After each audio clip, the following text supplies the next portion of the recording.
Escultura, muntatges, música, publicitat, interiorisme...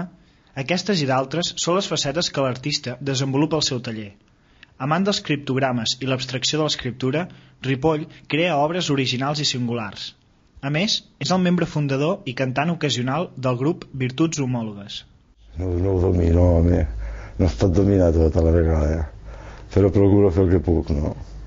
I toco bastantes rames. Però bueno, és allò, hi ha aquella dita, aquella dita de que el que toca moltes coses no en toca ni una de bé. Potser és això, no? Potser si em dediqués més a alguna cosa específica potser aniria millor, però... A més jo tinc una manera de fer que no... Pues ara puc fer una exposició de cosetes d'aquestes i la pròxima que faig igual està fet amb ferro, està fet amb fusta, una cosa...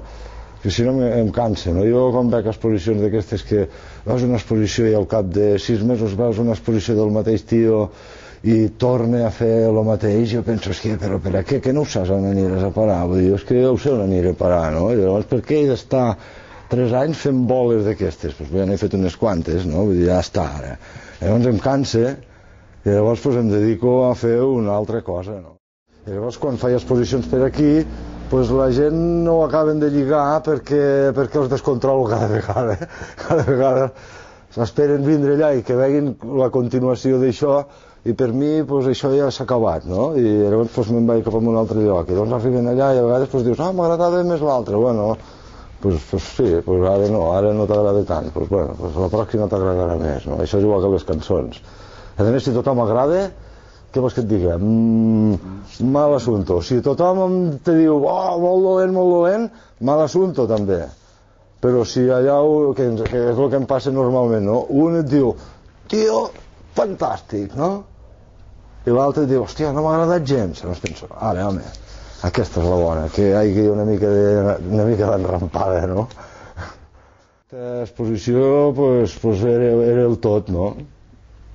Fins i tot aquesta exposició, com que aquest material amb la llum agafa llum i quan s'apaga la llum es veu sol, doncs clar, jo l'exposició en la llum ho vaig fer, que era l'Institut d'Estudis Ilerdencs. La sala aquella té molta importància com a sala, perquè és una sala gòtica, no? Llavors tu entres allà, el primer que veus, dia, quina sala, quin local, no?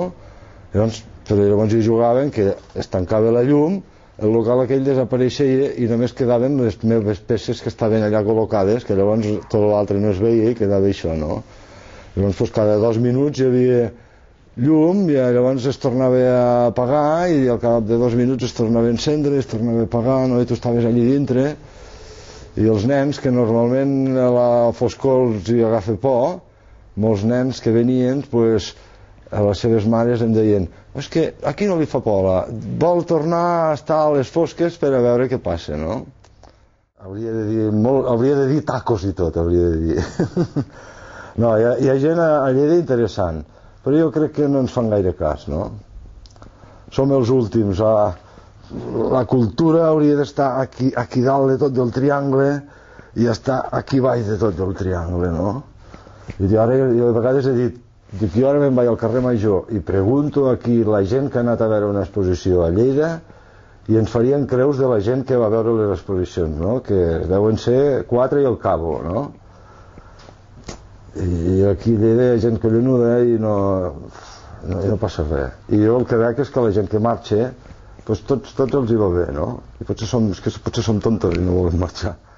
Sí, les Virtuts Homòlogues és un grup d'aquí a Lleida que fa des de l'any 67 que funciona, que som 4 o 5 que sempre som els mateixos i llavors segons l'actuació, segons les cançons, si necessitem vent o necessitem un altre tipus de cosa, agafem una altra gent, no?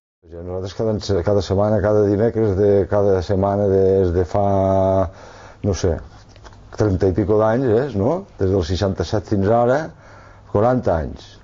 40 anys que estem dándole al callo, com es diu.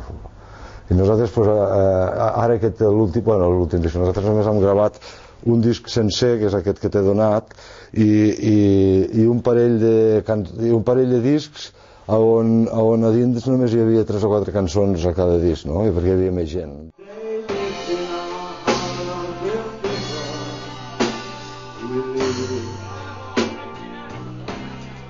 Peaceful road.